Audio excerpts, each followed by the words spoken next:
She had just done the most powerful thing a human body can do. And he walked in, wearing a suit. That was the first sign.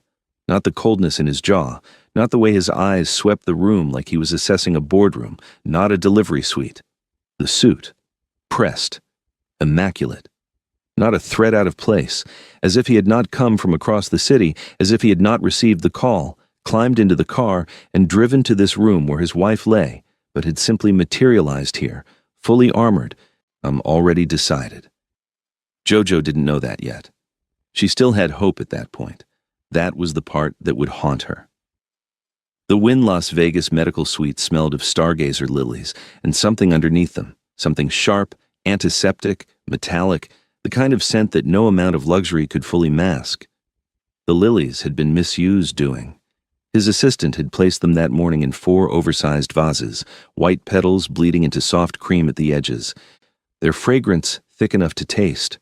Monsieur Park did not do hospitals. He did not do mess or blood or anything that forced him to remember he was made of the same ordinary matter as everyone else, so he sent flowers instead, as if petals could cover the truth of what this room had witnessed. Jojo lay against the elevated bed, her deep brown skin still holding the warm flush of battle, 12 hours of it. 12 hours of breathing through pain that rewired something permanent deep inside her chest. Her hair, that thick, breathtaking crown that Misu had once pressed his face into and called the most beautiful thing he had ever touched, was damp at the temples now, coiling soft and tight at the edges the way it always did when she had been through something real. Her eyelashes were wet, not from crying, from sheer bone-deep exhaustion, from the kind of effort that leaves a woman feeling like she has crossed a threshold she cannot uncross. She was magnificent. She just didn't know it yet. In her arms lay their son, small and perfect, wrapped in white, his dark hair thick against his scalp, his tiny mouth parting and closing like he was already learning the language of the world. He had Jojo's full lips. He had Misu's sharp brow. Yes, he was the living, breathing proof that 2 worlds could make something neither world had ever seen before. Jojo looked up when the door opened. She was still trying to smile. She had spent 12 hours thinking about this moment, the moment Misu would walk in, the moment he would see their son, the moment whatever hardness lived behind those dark eyes would finally crack open, and she would glimpse the man she had fallen in love with 3 years ago in a Seoul hotel lobby. The man who had looked at her across a crowded room like she was the only person in it. She had been holding that image in her chest through every contraction, every wave of pain. It had kept her breathing. She looked up. She smiled. She reached for him.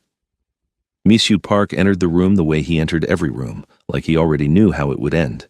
He was tall in the doorway, filling the frame in a charcoal suit that sat against his shoulders with surgical precision. His collar was buttoned, his cufflinks were straight. His face, that sharp, sculpted face that Las Vegas's most feared crime families had learned to read the way soldiers read weather, was entirely unreadable. He did not move toward the bassinet. He did not look at the child. His dark eyes moved across the room in a slow, deliberate sweep. They landed on her. They traveled down. And then they did something she had never seen them do before. They stopped, not with wonder, not with awe, and with assessment. The silence in the room stretched like a wire, pulled to its absolute limit, and Jojo, brilliant Jojo, who had rebuilt her father's entire financial legacy from encrypted files and ghost accounts, who had walked into rooms full of men twice her age and made every single one of them listen, who had chosen this man when she could have chosen freedom, felt herself shrink beneath that gaze in a way she hadn't since she was 19. Sitting in a boardroom being told her ideas were charming, but perhaps a little above her. Say something, she thought. Look at him. Please, just look at your son. He looked at her stomach instead. The silver lines there, fine, delicate, the kind that bloom across a woman's skin like quiet testament to the life she carried, caught the light of the suite's warm overhead lamps. They were new, still tender, still bright. Misu stared at them the way a man stares at something that has broken an agreement. Your stretch marks make me sick. His voice was low, controlled, each word placed with the precision of a man who understood that quiet cruelty cuts deeper than volume. He didn't shout. He didn't perform. He didn't need to. The room was so silent that even the newborn between Jojo's arms seemed to hold his breath. You were the face of this family, Misu continued, still not moving. his eyes still on her midsection, still refusing to meet hers. The standard, the image. A pause, long, deliberate, cold. This, he gestured, not at her, but at all of her, at the bed and the baby and the evidence of everything she had just survived, is not the standard. Jojo didn't move, not because she was weak, because she was calculating. She would understand that later, that the stillness that came over her in that moment wasn't shock. It was a woman who had grown up learning how to read encrypted code, watching an algorithm run in real time, noting every variable, filing every detail, building the architecture of something she didn't have a name for yet. Monsieur reached into his jacket. He set a sealed envelope on the bedside table without touching her, without looking at his son, without a single fracture in his composure. Then he turned, walked to the door, and paused. Not from hesitation, she would understand later, but to make sure she heard every deliberate step. He wanted the sound of his leaving to be the last thing she felt. The door clicked shut. The suite went absolutely still. Jojo sat there, her son warm against her chest, the envelope cold on the table beside her. She did not cry. She breathed once, slow, measured, the breath of a woman who had already begun to think 2 moves ahead. She looked at the sealed envelope. She looked at her son. She looked at the silver lines across her own skin. There's the ones that had just been used as a weapon against her. And she smiled. Not the soft, reaching smile she had offered him when he walked in. Something else, something quieter, something that had no warmth in it at all. "Okay, monsieur," she whispered to the empty room. Okay. She didn't know yet what was inside that envelope. She didn't know yet what had really happened in that room, what invisible hand had moved the pieces before Michu ever walked through that door. She didn't know yet that the man who had just discarded her had no idea she had been sitting on the most powerful financial weapon in Las Vegas for the last 2 years. She only knew one thing for certain. He had just made the most expensive mistake of his life, and somewhere in the neon heart of Vegas, a clock had started counting down.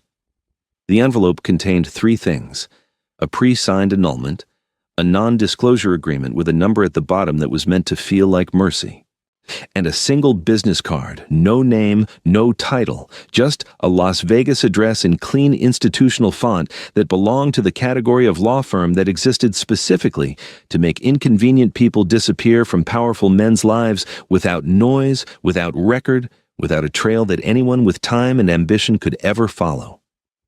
Jojo read every word of every page the way her father had taught her to read contracts, not for what they said, but for what they had been designed to make her feel. Overwhelmed, grateful, small, finished. She folded everything back into the envelope with the precise, unhurried movements of a woman who had already decided that none of it applied to her. She set it on the bedside table. She looked at her son sleeping against her chest with the absolute trust of someone who had not yet learned the world was capable of this. She pressed her lips to his forehead. She breathed him in. And she began to think. The nurse who entered 20 minutes later was not there to check her vitals. Jojo identified it before the woman had taken 3 steps inside the door, the particular quality of stillness in her hands, the way her eyes mapped the room before settling on her face, the slightly too practiced neutrality of her expression. She was in scrubs. She had a badge clipped to her lapel, but nurses moved with the specific habitual efficiency of people who had performed the same motions thousands of times. And this woman moved like someone following a mental checklist for the first time. Her gaze landed on the bassinet with a deliberateness that had nothing to do with clinical care. Jojo had grown up in rooms where nothing was what it appeared to be. Her father had been meticulous about that education. The most dangerous person in any space, he used to say, is always the one who looks like they belong there. She pressed the call button. She smiled at the nurse. She kept her voice warm and her eyes warmer and her mind completely, surgically cold. Her brother Dre arrived at 3 a.m. He didn't knock. He had a key card she had given him 8 months ago during a conversation in a parking structure she hadn't fully understood at the time. She understood now, watching him move through the suite door with the quiet, deliberate economy of someone who had spent years inside rooms he wasn't supposed to be in, that Dre had already seen this coming. The clothes he carried, the route he had mapped, the decoy vehicle staged 2 floors below.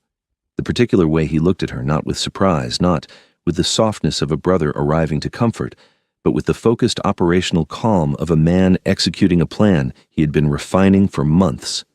"We have 4 hours," he said. "Maybe less."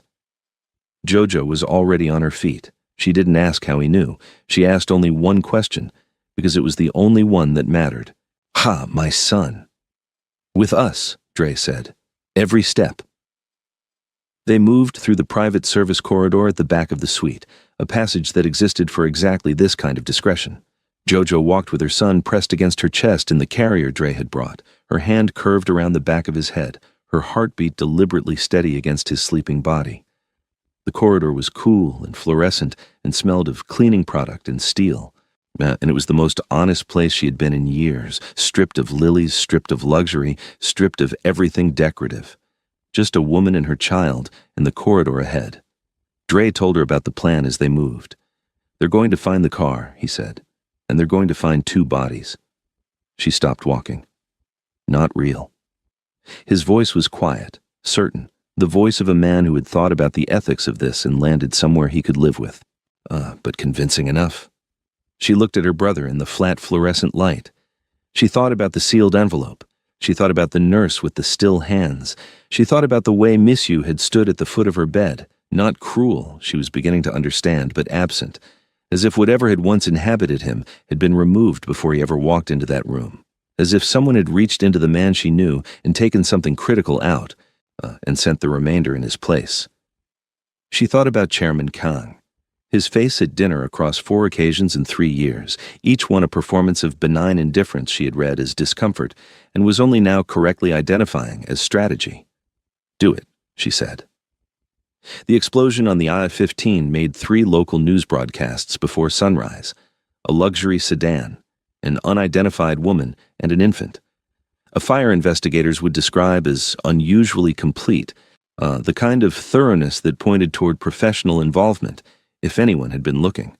No one was looking. The K Syndicate had significant reach inside the departments that would have looked. Jojo watched the coverage from the window of a safe house in Henderson, a modest anonymous property registered to a shell company her father had quietly established 2 decades ago. Her son slept in a second-hand crib. The television was muted. The strip bled its neon amber and gold across the flat desert sky in the far distance, that relentless, gorgeous pulse of a city that had decided long ago to simply override darkness rather than acknowledge it. She pressed her palm flat against the glass.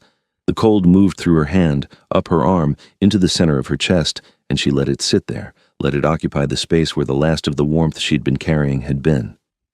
She needed the cold. She needed to think in it. Amisu Park believed she was dead.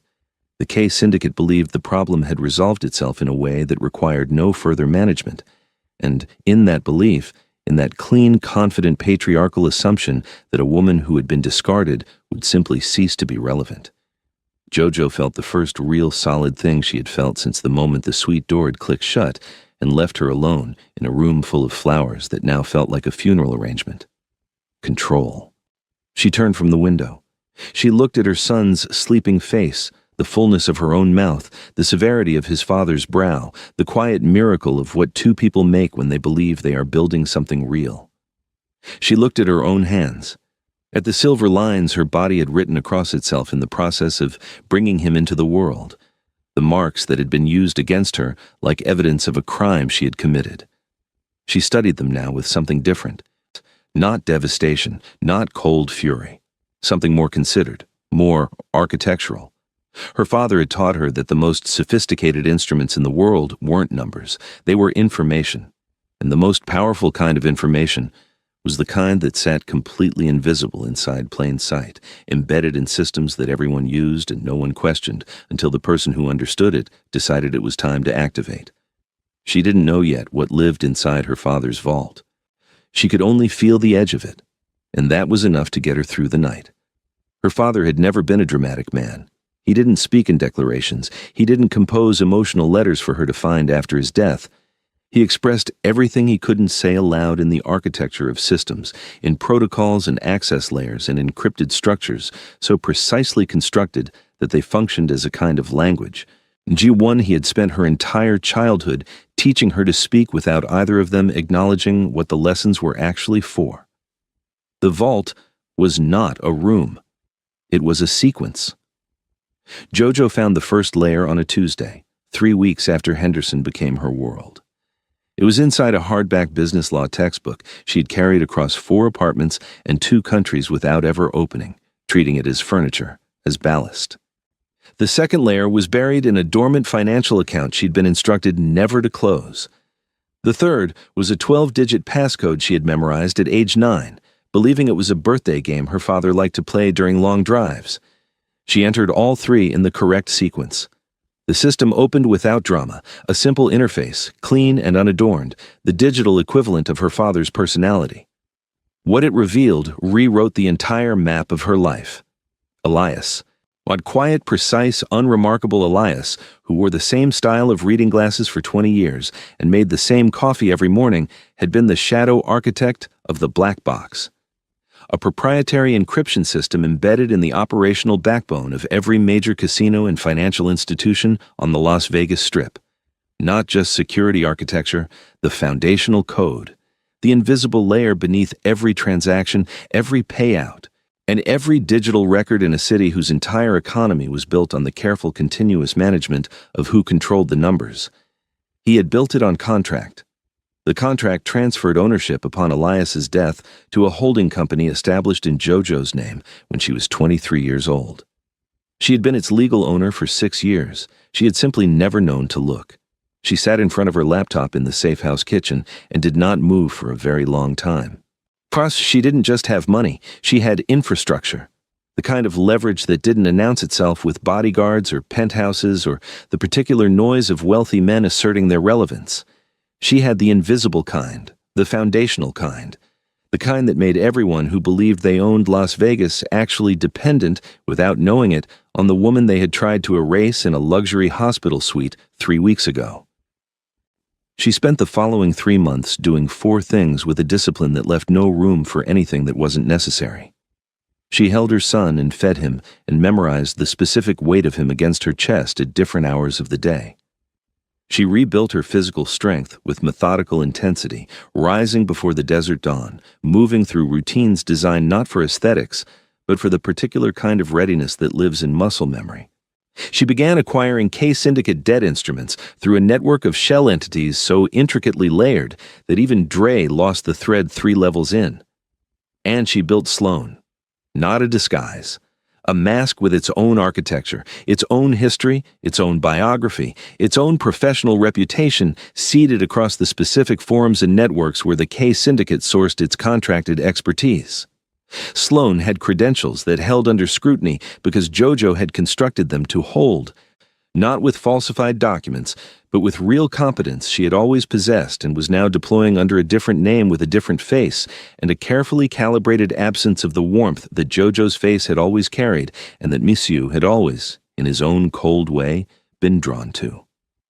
She studied Monsieur at a distance, through data. Through the reports, Dre fed her about the syndicate's internal temperature, about Monsieur's behavioral shifts. He's about the small telling changes in a man who was unraveling in private while maintaining the surface of someone who was completely fine. He had removed every lily from the penthouse, every vase, every arrangement. He had cleared the nursery prepared on the east wing. Not repurposed, cleared. The door locked, the room left empty. She filed both details without feeling them. Or she told herself she did. She looked at herself in the mirror the morning she finalized Sloane's identity, the dark liner. The contacts that cooled the warm brown of her eyes into something flatter, more opaque. Her hair pulled back in a severe architectural style that changed the geometry of her face entirely, that removed the softness from her jaw and replaced it with angles that suggested a woman who had never once reached for something warm to give someone who hadn't earned it. She studied herself for a long moment. Then she picked up her phone and accepted the contract that Bayek, Tom Monsieur's head of operations, had sent 40 minutes ago after 3 weeks of vetting Sloan through every channel available to the K-Syndicate's intelligence infrastructure. She was going back in, not as the woman Monsieur had discarded, as the shadow moving through his house, learning his secrets, disassembling his empire piece by piece from a position of proximity he had personally authorized. He had no idea the ghost he couldn't stop thinking about had just walked back through the door he had locked behind her. The penthouse occupied the entire top floor of a Summerlin high-rise, registered under the name of a commercial holding company with no visible connection to anything. Its windows ran floor to ceiling on the north and west walls, offering an unbroken view of the valley. In daylight, a flat expanse of ambition and heat shimmer. At night, it is a spread of light so dense it looked like the city was trying to rival something celestial. Jojo noted the camera placements before she stepped off the elevator. She had counted 6 in the lobby approach, 3 in the elevator corridor, 2 flanking the penthouse entrance. She had already mapped the system's architecture from the access Bayek had forwarded in advance, but there was always a difference between blueprint and presence, between knowing where something was and feeling it, or registering the angle of each lens, calibrating the dead zones, understanding the quality of surveillance in a space that belonged to someone who had been trained from birth to watch and be watched. The penthouse had a specific smell. She had not fully anticipated this. The scotch was there, expensive, peaty, the particular brand he kept on the credenza in every space he occupied, and beneath it, fainter, almost gone. The ghost of something floral that had no business still being there 3 months after he had supposedly removed every lily from the building. She kept her face neutral. She noted the ghost of lilies the way she noted the camera placements. As data. As one more piece of the architecture she was assembling. Beck walked her through the space with the efficient, humorless manner of a man who had developed a profound allergy to small talk. He briefed her on the shadow creditor, at the financial exposure, the concern at board level. He spoke about the shadow creditor the way people spoke about weather, as a force without a face, external and impersonal, a pattern of disruption that had no identifiable source. Jojo listened and asked exactly the questions Sloane would ask. She heard Misu before she saw him. He was in the study, door half open, his voice low and quick, the particular cadence of a man issuing instructions with the authority of someone who has never once in his life had to raise his volume to be obeyed. She had heard that voice in the dark for 3 years. She had heard it in the week since the hospital room in the particular way that a voice you have known in intimacy lodges itself somewhere below conscious thought. She had spent 90 days building immunity. She discovered in the 3 seconds between hearing him and seeing him that 90 days had not been enough. He stepped into the corridor and saw her. The sweep happened the way it always happened, that dark assessing pass that cataloged and filed and assigned value in a single pass. She watched the sweep reach her face and pause, and she felt with clinical interest the thing that moved through his expression before he locked it down. Recognition. Not conscious, not named. Something older than thought, the body knowing what the mind hadn't caught up to yet. And then it was gone. He closed his face the way a door closes on a room someone has decided to stop entering. "Sloane," he said. "Mr. Park," she replied. He gestured her into the study. She sat across from him at a table that could have seated 12, and the distance between them felt both enormous and insufficient. Yet, and she kept her eyes on his face with the cool attentiveness of someone listening to a briefing, and not the exhausting, consuming attentiveness of someone simultaneously reconstructing the precise sequence of events that had led from that hospital room to this one. He spoke about the shadow creditor, about the exposure, about the need for discretion. He was, she had to acknowledge in the part of her mind, she kept completely separate from everything else. Extraordinarily good at this. Shot at presenting crisis with the composure of someone who had never been touched by anything. She had once believed that composure was strength. "I'll need unrestricted access," she said.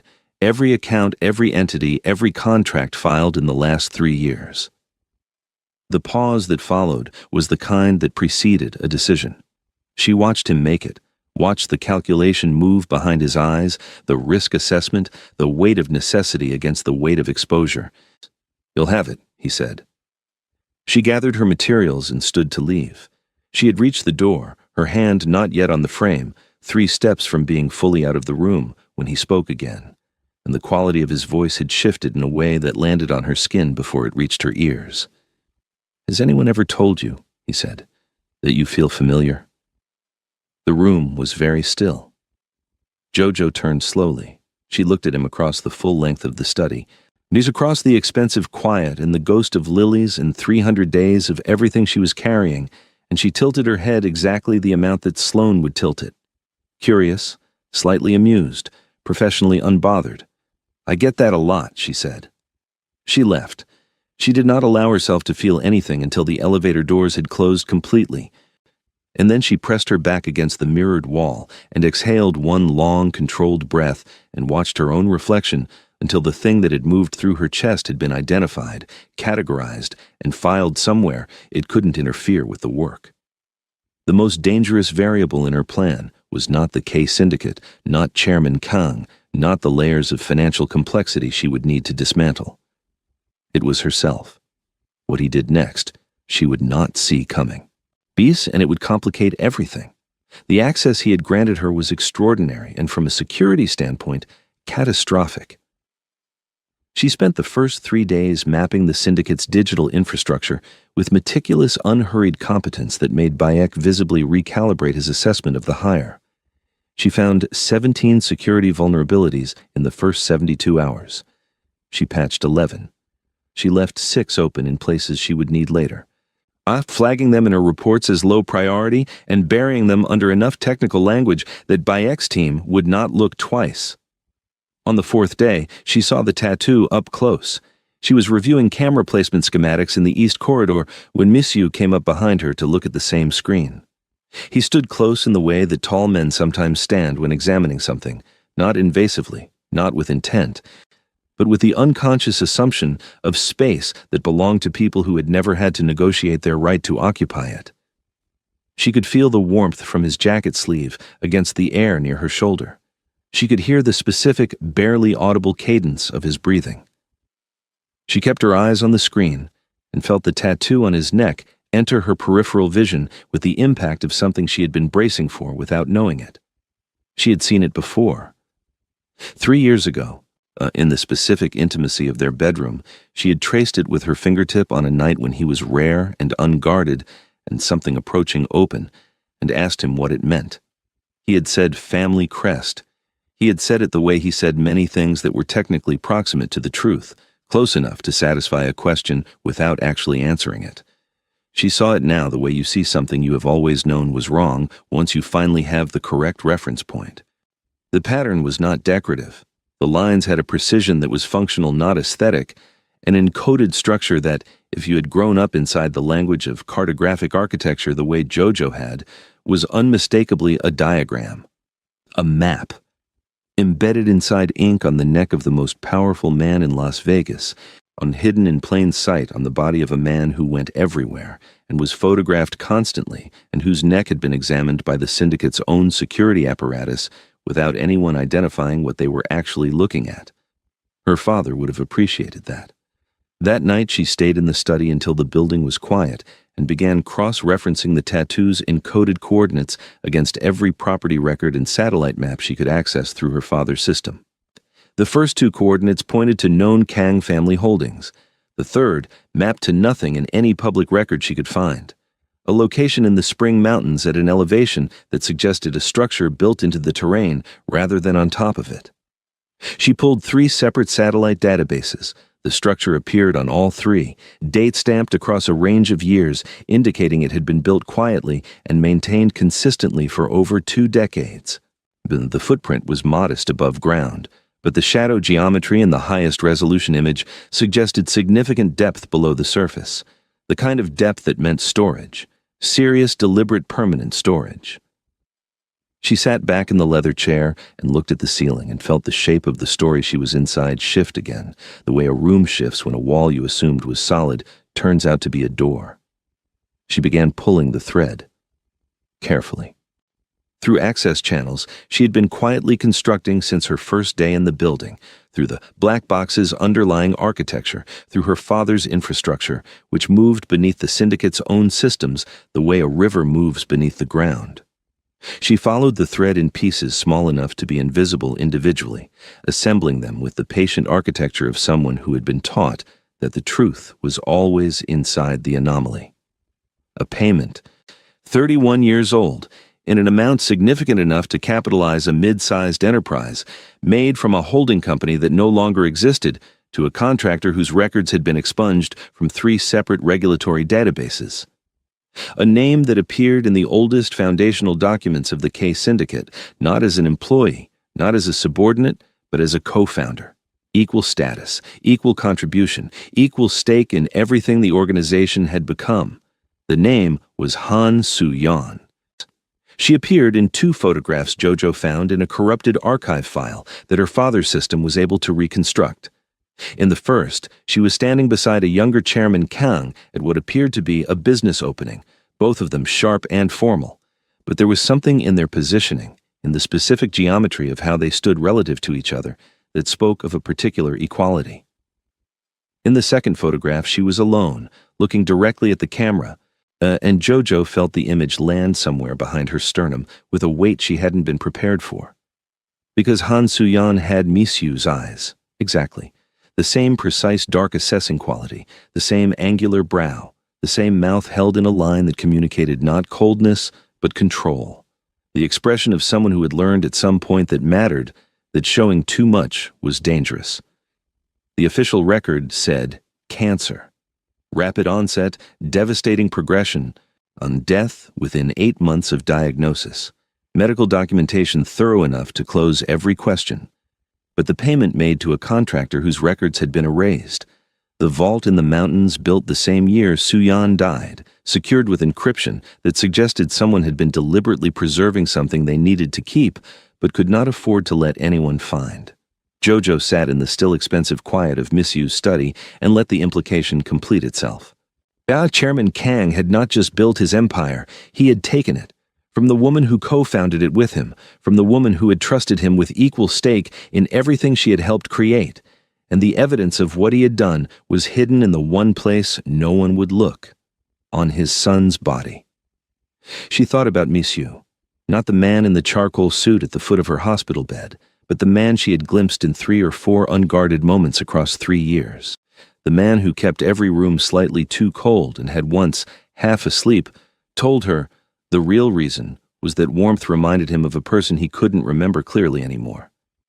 The man who visited a grave in a private cemetery on the eastern edge of the city every year on the same date, alone, without security, without explanation. His mother's grave.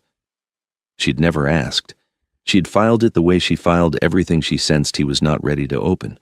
Feed with the specific patience of a woman who believed that people revealed themselves in their own time if you gave them enough space and enough silence. He didn't know. That was what the assembled evidence told her, sitting in this room with the ghost of lilies and the weight of everything she had found. Misu Park, the most feared man in Las Vegas, the heir to the K Syndicate, the man who had looked at her in her most vulnerable moment and found her lacking, and did not know that his father had murdered his mother to consolidate the empire he had then raised his son to inherit. He had grown up inside a lie, constructed specifically to prevent him from ever looking for the truth.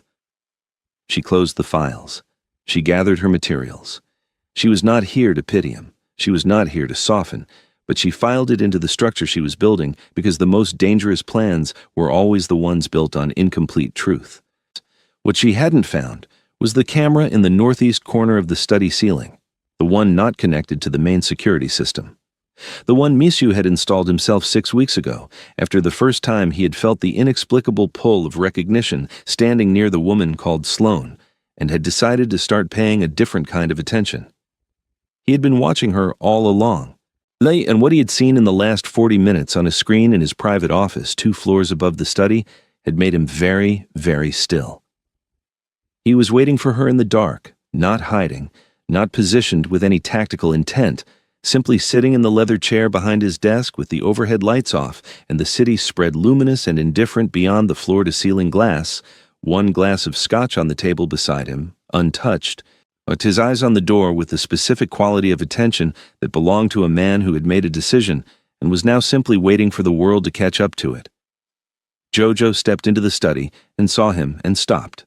1 second. That was all she allowed herself. Then Sloane was back in place, and she tilted her head at the precise angle of a professional encountering a minor irregularity. "I wasn't aware we had a late meeting scheduled," she said. "We don't." His voice was level. He hadn't moved. The city light caught the planes of his face and left the rest in shadow, and he looked in that light less like the polished executive he performed in daylight and more like what he actually was, a man built by a world that had never once been gentle with him, sitting inside the specific stillness of someone who has stopped performing and is now simply present. "Sit down, Sloane," she sat, not because he told her to, because Sloane would sit, and because sitting gave her the geometry she needed. He reached into the drawer on his right side and placed a tablet on the desk between them. The screen was lit. On it was a frozen image from a camera feed, the study, the desk, her, 48 hours ago, pulling records through a system that should have been invisible to anyone not running her father's infrastructure. The silence stretched. "That system you accessed," Mishu said. It doesn't exist in any network architecture my team has documented." He picked up the scotch, set it back down without drinking. "Which means whoever built it beneath mine, before mine, with access that was never granted by this organization." Jojo looked at the screen. She kept her face exactly where it needed to be. "I found your vulnerability," she said. "That's what you hired me to do. I hired you to find the shadow creditor." His eyes didn't move from hers. "And what I've been looking at for the last 48 hours tells me that the shadow creditor and the woman sitting across from me have access to an identical system, built by an identical architecture, with a signature I've been trying to trace for 6 months." A pause, deliberate, weighted. "So I'm going to ask you one question, and I need you to understand that I have not slept in 2 days, and I am, for the first time in my life, genuinely afraid of the answer." The room was absolutely still. "Who are you?" Jojo held his gaze for a long time. She felt the mask reach the edge of its utility, the way you feel a structure strain under weight it was never designed to carry, the specific moment before something either holds or gives. She reached up. She removed the contacts from her eyes in 2 precise movements and set them on the desk between them. Without them, her eyes were what they had always been, warm, brown, deep, carrying the particular quality of light that Mishu had once told her in the specific honesty of 3 in the morning was the first thing about her that had made him feel something he didn't have a name for. She watched him see her. It moved through him in stages, first the eyes, then the mouth, then the jaw. Then something that traveled from his face down through his entire body and left him completely still in a way that was entirely different from his usual stillness. His usual stillness was controlled. This was the stillness of a man whose entire nervous system had just received information it did not know how to process. Jojo. Her name in his mouth after 11 months of silence sounded like a word in a language he had believed was dead. "Hello, Mishu," she said. He stood. The chair pushed back. He moved around the desk and she stood too, not in retreat, but in positioning. And they faced each other across 2 feet of charged, terrible air with the full weight of everything that had happened between them pressing on every surface of the room. "You're alive." His voice had lost every layer of professional control. What was left underneath was raw and unstructured, and nothing like anything she had ever heard from him before. "They told me. The report said—" "I know what the report said." Her voice was steady. She had rehearsed every version of this conversation for 11 months. But rehearsal and presence were never the same thing. And standing in front of him, seeing his face in full unguarded pieces for the first time since before the hospital room, was something she had not been able to fully prepare for. "I wrote the conditions of the report." He looked at her the way a man looks at something he has been grieving when it suddenly appears before him. Be not with joy, but with the specific complicated devastation of someone who has built a complete internal architecture around a loss and is now being asked to dismantle it. "I thought I killed you," he said. It wasn't an accusation. It was a confession, quiet and structurally honest in a way she hadn't expected. Not the words, what came after, the way I... He stopped. His jaw worked once.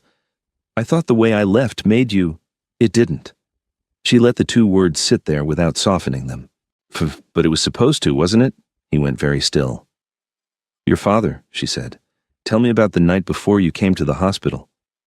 Something moved behind his eyes, deep and subterranean, and immediately suppressed. "Dinner," he said slowly, "with my father, at the estate." And after dinner? The pause lasted 4 full seconds. I don't remember after dinner, he said. I remember waking up. I remember getting dressed. Now I remember arriving at the Wynn, and I remember... His voice stopped as if it had hit a wall. I remember everything after, in detail. But before that, there are 4 hours I can't account for. Jojo opened her bag.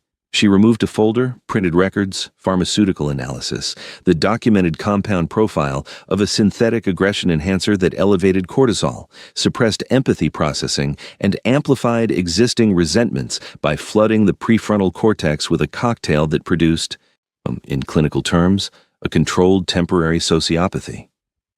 She placed it on the desk. She watched him pick it up. She watched him read. She watched his hands go completely still somewhere around page 3, and she watched his face do something she had seen it do only a handful of times across 3 years.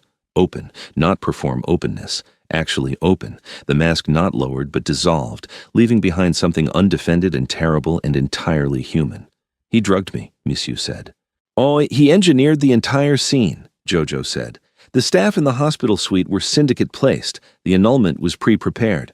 Your father needed you to reject your son publicly and on record so that the heir to the K syndicate would be documented as illegitimate, so that your father could restructure succession on his own terms.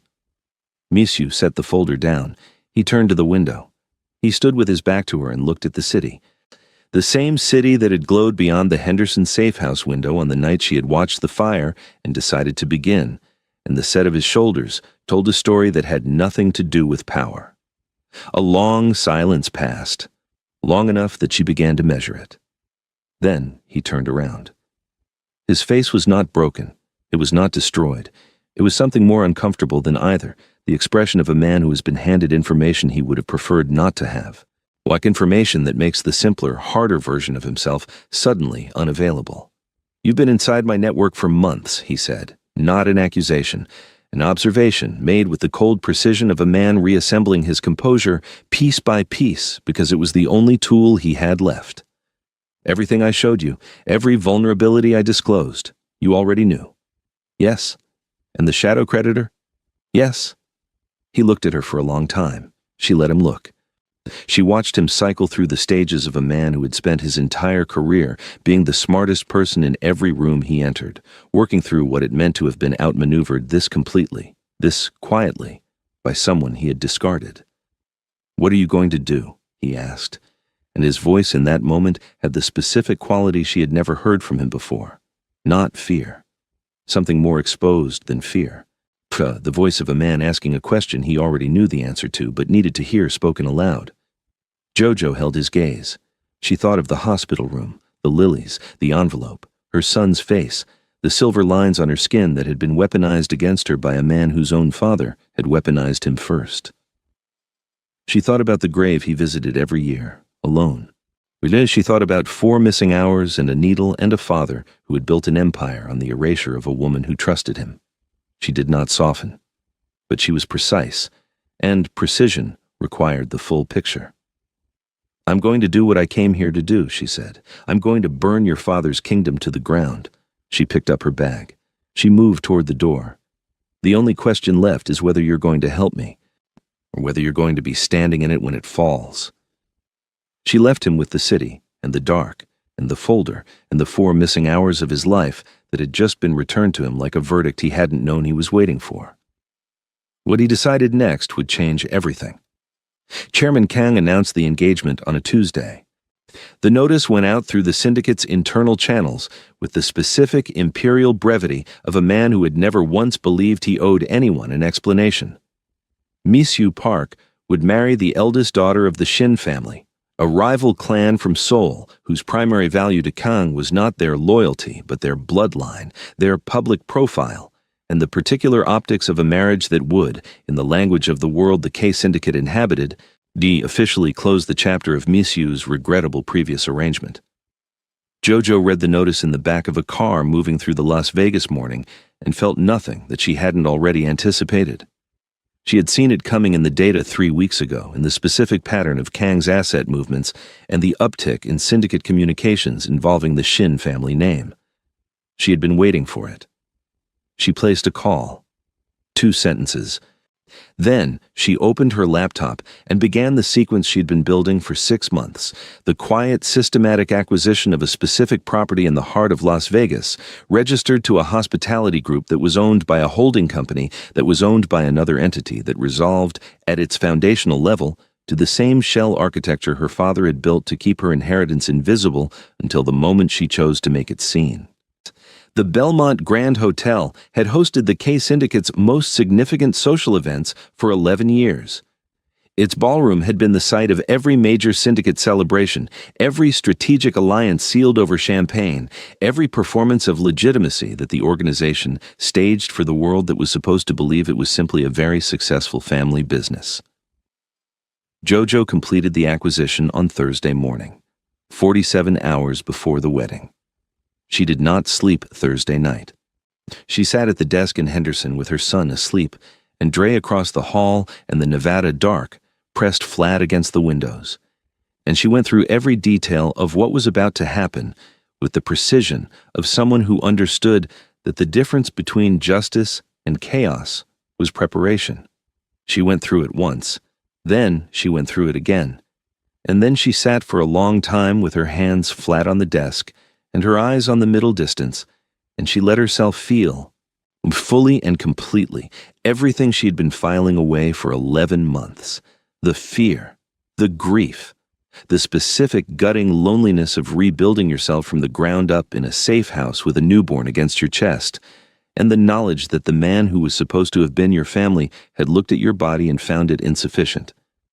She let all of it move through her, didn't fight it, didn't compress it, and let it arrive and pass the way her father had taught her to let difficult things arrive and pass, because the point was never to be without feeling. The point was to feel completely and then act with clarity. By morning she was clear. She wore black to the Belmont Grand. Not the black of mourning, but the black of precision. A dress that fit the architecture of her body with the specific intentionality of a woman who had spent 11 months making peace with every inch of herself, including the silver lines that mapped across her midsection like the record of something survived. Her hair was down, that breathtaking full crown released from Sloane's severe structure for the first time in months, falling around her face and shoulders in the way that Mishu had once pressed his face into and called the most beautiful thing he had ever been near. She arrived 40 minutes into the ceremony. The ballroom was full. For 200 guests representing the combined weight of the K Syndicate and the Shin family, men in precisely cut suits and women in calculated elegance, and the particular ambient tension of a room full of powerful people performing civility for each other. At the front, Mishu stood at the altar beside a woman Jojo had researched thoroughly and bore no personal feeling toward, a woman who was in every visible way exactly what Chairman Kang had selected her to be. Appropriate, compliant, visually satisfying to the specific aesthetic that the syndicate's patriarchal infrastructure demanded. Mishu was not looking at her. He was looking at the middle distance the way a man looks at something when he has made the internal calculation that endurance is the only available option. He was not wearing his father's decision well. Jojo reached the venue's central sound system panel, which she had accessed earlier that morning in her capacity as the building's new owner, and the microphone broadcasting the officiant's words crackled once and went silent. The room shifted. 200 heads turning in the specific alert choreography of powerful people whose environments have just changed without their authorization. Her voice came through the speakers with the clean, level authority of a woman who had practiced this sentence 0 times because she had never needed to. This property has been purchased and is under new management effective this morning. Per the terms of the acquisition, all events not contracted with current ownership are required to vacate the premises. This is not a negotiation. The silence that followed was the most expensive silence Jojo had ever heard. Then she walked through the ballroom doors. She walked down the center of the room, not hurrying, not performing, simply moving with the specific gravity of a woman who owned the floor beneath every person present and knew it. She watched the guests part. She watched Kang's security detail reach for their earpieces. She watched the expression on Chairman Kang's face move through 3 stages in rapid succession: confusion, recognition, and then something she had never seen on that particular face before. Fear. Misiu saw her from the altar and went completely still. She didn't look at him, not yet.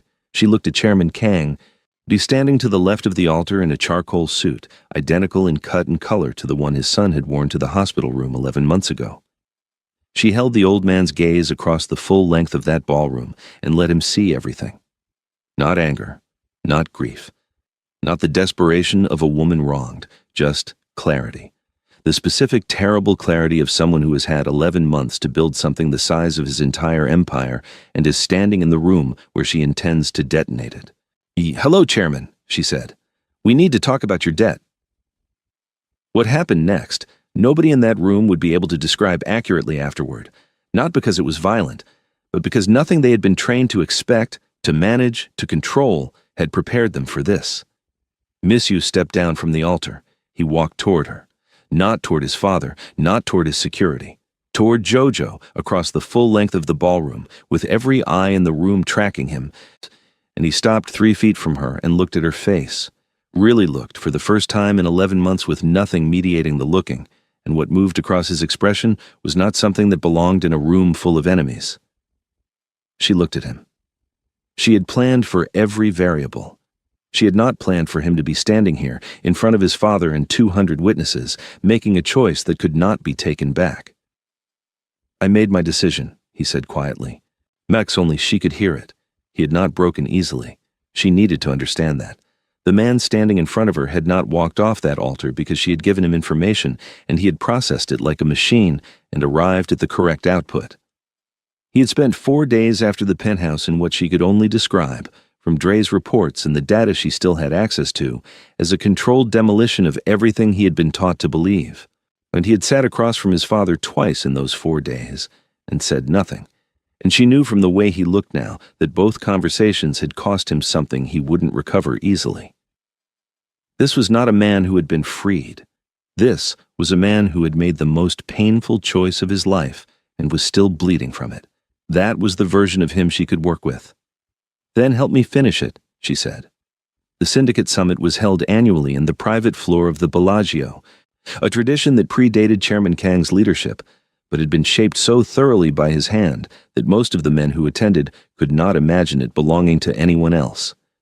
It was in every functional sense his room, his table, his audience, assembled once a year to receive his assessment of the organization's position, his direction for the year ahead, his performance of the particular brand of authority that derived its power from everyone present, believing it was immovable.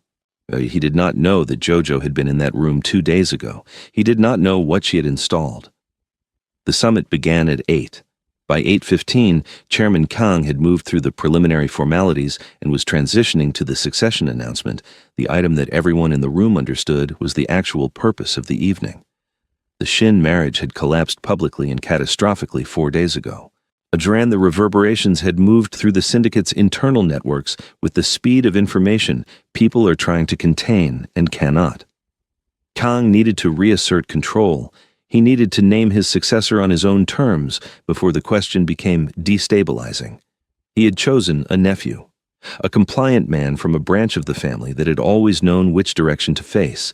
He was 3 sentences into the announcement when the room's screen lit up with something else entirely. Audio. Clear, clinical, unambiguous, the sound of a hospital suite, the rhythmic beep of a monitor. And then voices.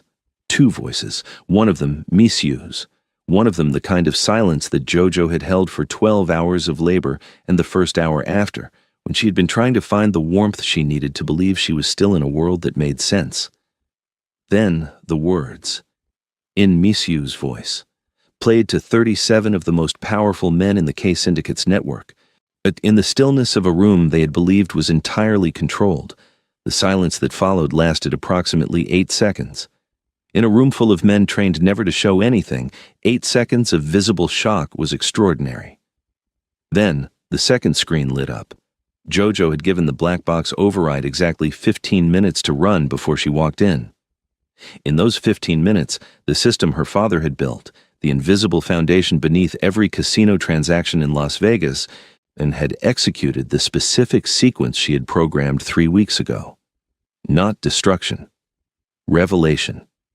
Every financial flow the K Syndicate had run through the Strip's infrastructure in the last 10 years, mapped and displayed in real time on the screens of every financial institution that had a vested interest in knowing that they had been systematically used as laundering infrastructure by an organization they believed was a client. The exposure was total. Not violent, not theatrical, precise, devastating. The kind of damage that couldn't be undone with security teams or legal pressure or the particular brand of intimidation that the K Syndicate had used for 30 years to make inconvenient people become quiet. Jojo walked into the room at 8:22. She was wearing white, not the white of innocence, but the white of arrival, of something beginning rather than ending. Her hair was fully down, that extraordinary crown filling the space around her face and shoulders like its own kind of authority. The silver lines on her skin were visible at the hem of the dress, not by accident, by decision. She had chosen this dress with those lines in mind, because the men in this room needed to see exactly what had been used against her and understand that she had built an empire on it. 37 men turned to look at her. Chairman Kang's face did the thing she'd been waiting 11 months to see. It didn't collapse. It didn't rage. It simply became, for the first time in all the years she had known it, uncertain. The expression of a man realizing that the architecture of his control has been replaced without his knowledge, and he is only now discovering which walls are still standing. "You look surprised," Jojo said. She moved to the head of the table, his position, his chair, his room, and placed her hands flat on the surface and looked directly at him with the complete terrible steadiness of a woman who had finished being afraid. "You shouldn't be. You built an empire on invisible architecture. It turns out I inherited the foundation." She laid the documentation on the table. The pharmaceutical records, the hospital footage, the records from 31 years ago. Han Suyan's name at the top of a founding document that Chairman Kang had spent 3 decades pretending didn't exist. The room was so still she could hear the ventilation. "This organization was co-founded by a woman your current chairman had removed when her contribution became inconvenient," she said, addressing the room rather than the man. "The evidence of what was done to her and to her son is in the vault at the mountain estate. Coordinates embedded in a tattoo that Chairman Kang had placed on his own son's body, presumably because he understood that the most dangerous place to hide something is where the person most likely to find it would never think to look." She let that sit. Let it move through the room. Let 37 men do the mathematics of what it meant to have been loyal to a man who had built his entire kingdom on a murder. Monsieur walked in through the east door. He had not been invited. His invitation had been revoked 4 days ago, the same morning he stepped off that altar. He walked in anyway, alone, no security, no weapon that anyone could see, and he crossed the room and stood beside Jojo with the specific deliberate positioning of a man making a statement he understood was irreversible. Chairman Kang looked at his son across the length of the table. Something passed between them, and the full terrible complexity of a father and son who have been shaped by each other in every conceivable way, and who are standing in the moment where that shaping finally reaches its conclusion. "You would side with her," Kang said, quietly, not a question. "I would side with the truth," Monsieur said, and his voice in that moment carried the specific quality of a man who has been freed from something he didn't know was a cage. "Something you made sure I never had access to." He placed his own documentation on the table. His own records, the pharmaceutical analysis, the 4 missing hours, the evidence of what had been done to him on the night that had cost him everything. He placed it beside Jojo's documents with the precision of a man making a legal argument. Then he looked at his father with the eyes of someone who has arrived at a place they cannot come back from. "It's over," he said. The silence in that room was the loudest thing Jojo had ever heard. Chairman Kang looked at the documentation. He looked at his son. He looked at the woman beside his son, the woman he had dismissed as furniture, as decoration, as an inconvenient variable to be managed and removed. He looked at her with the expression of a man who had spent his entire life operating from a position of total control, and was only now, in his 70s, back in the room he had built and owned and presided over for 30 years, encountering its absolute end. He sat down. not in defeat, in the specific calculated posture of a man who was already reconfiguring, already looking for the angle, already deciding what came next. Jojo saw it. She had anticipated it. She reached into the folder and placed one final document on the table, the acquisition notice for the K Syndicate's primary financial holding. Purchased 4 days ago through a chain of entities that ultimately resolved to a single owner. Her name. She owned it, not the debt, the entity itself. She had been buying it piece by piece for 11 months, through a method so slow and so precise, and so completely beneath the threshold of any alert that the syndicate's own compliance infrastructure had never flagged it once. "There's nothing left to reconfigure," she said, looking at the chairman. "Every move you make from this point is one I've already accounted for." She straightened. She picked up her folder. "Your lawyers will receive the full transfer documentation by morning." She turned to leave. What happened next, nobody in that room would ever publicly confirm. But the recording Jojo had been running since the moment she walked in captured all of it. 3 months later, the K Syndicate ceased to exist. Not loudly. Not in the way that empires usually ended. In fire and spectacle and the particular public drama of men who cannot accept that their story is over. It ended the way the most significant endings always happened in Jojo's experience. In paperwork.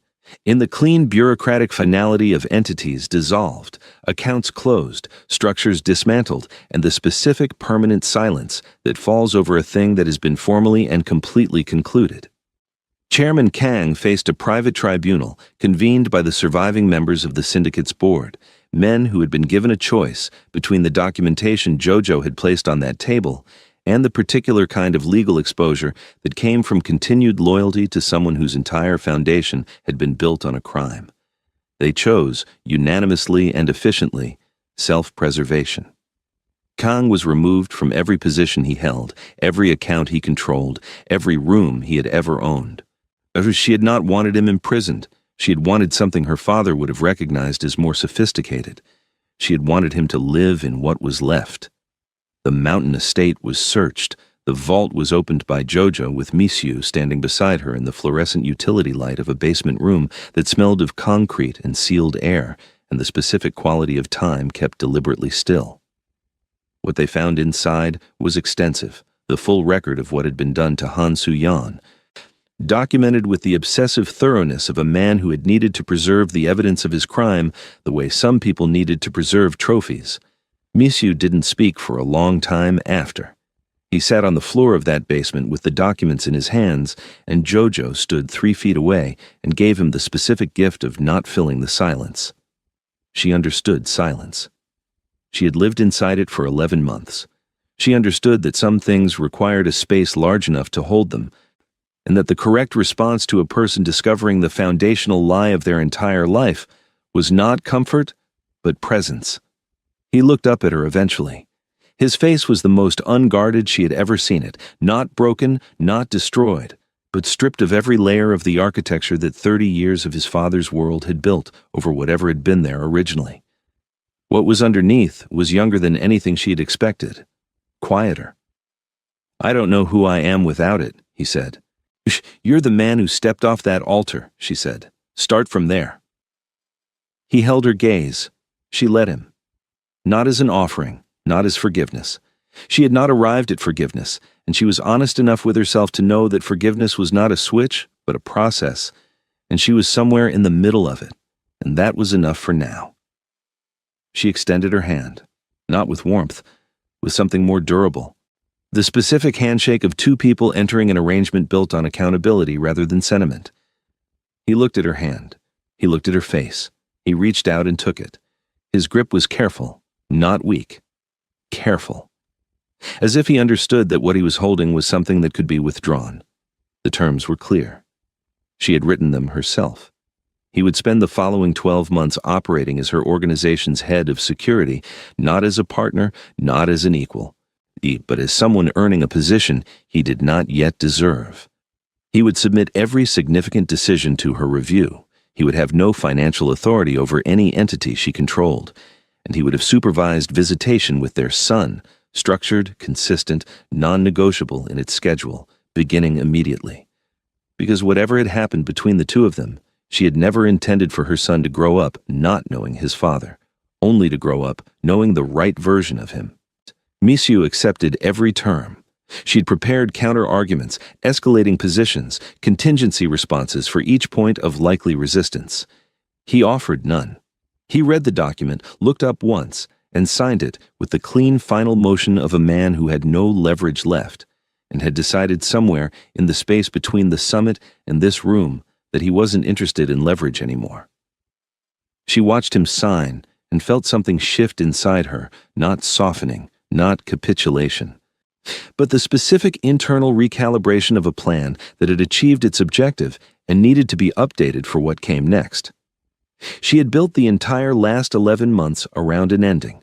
She had not yet built anything around the morning after.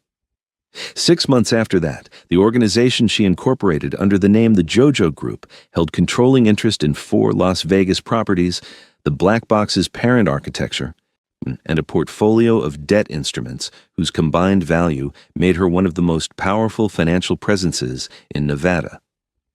She had achieved all of it before her son's first birthday. She stood on the balcony of the penthouse she had purchased, not Misiu's building, but her own, higher than his, with a view of the entire valley. On the evening of her son's birthday party with him against her hip, and the Nevada sunset spreading itself across the sky in colors that had no right to be that beautiful over a city this complicated. Her son reached for the light with the absolute confidence of someone who had never been told he couldn't have it. She heard footsteps behind her, measured, unhurried, the specific cadence she knew better than she would ever admit to anyone. Misiu stopped 5 feet away. But he held the distance with the care of someone who understood that distance was no longer something he was authorized to close without permission. He had learned, across 6 months of earning his way back into rooms she controlled, the specific grammar of a man who had forfeited the right to assume. He looked at his son. Something moved across his face that was entirely unguarded and entirely his, the specific devastation and wonder of a father looking at a child he had almost never known. Then he looked at her. At her face, at the crown of her hair loose in the evening wind, at the silver lines visible at the edge of her sleeve where she had rolled it back, the marks that had once been used as a weapon against her and that she now wore with the specific quiet authority of someone who had decided what they meant. He moved toward her. He stopped at her side. And he lowered himself, not quickly, not performatively, but with the deliberate full-weight motion of a man making a statement. He intended to be permanent, and he pressed his lips to those lines, gently, with a reverence that had nothing theatrical about it, the way a person touches something they have come to understand, too late, but genuinely, was the most extraordinary thing they were ever near. JoJo looked out at the valley. She felt the weight of everything, the 11 months, the safe house, the vault, the summit, the document he had signed, or the 6 months of watching him become someone she had not known he was capable of being. She felt her son's solid, certain weight against her hip. She felt the desert wind. She did not say anything. She didn't need to. The K Syndicate was gone. Chairman Kang sat in the house he had built on someone else's foundation and occupied a smaller and smaller room inside it every day. Misiu Park was 5 feet away and earning every inch. And JoJo, brilliant, patient, precise JoJo, stood on a balcony she owned in a city she now moved through like a current beneath its surface, and she looked at her son looking at the light, and she allowed herself, quietly and without announcement, to begin. Not to forgive. Not yet. But to build. And she had always been extraordinary at building. If you made it to the very end of this story, then you already know this channel is exactly where you belong. If JoJo's journey moved you, shook you, or had you talking to the screen, hit that subscribe button right now because we have more stories exactly like this one ready for you, and you do not want to miss what comes next. Hit that like button, share this with someone who needs a great story tonight, and drop your city in the comments. Where in the world are you watching from? And I need to know, did Misiu earn his second chance, or did JoJo give him more than he deserved? Let the debate begin. Comment Team JoJo or Team Misiu, and let's talk about it. I will see you in part 2. The JoJo Empire is just getting started.